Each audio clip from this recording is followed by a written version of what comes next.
Okay.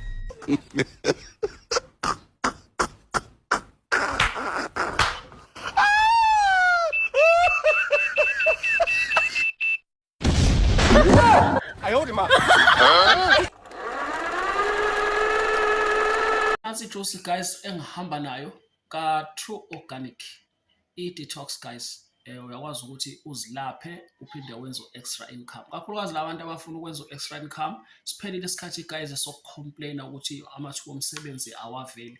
Nanka amathuba omsebenzi, yiba i-networker, udayisela umkhiqizo lo wenze 100% i-profit. Kanti uma ngabe ufaka abantu kuyona leli business, barejista mahhala bese bethenga istock, wena uthola 10% every time. Mengabe bethenga istock uthola 10%.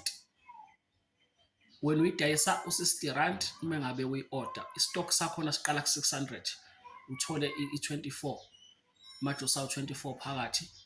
Mangabe uthenga ngo-1.2 uthola amajuice awu-48. So guys, asambeni nanguShuni ophila isizwe lonke. Baningi abantu abakhuluma ngale juice ko-TikTok, ko-Facebook, yonke indawo bakhuluma ngale juice. So ungazibambezeli-ke nawe, lithathe leli thuba leli ukwazi ukuthi wenze extra income, hlukane nosizi. Asibonge.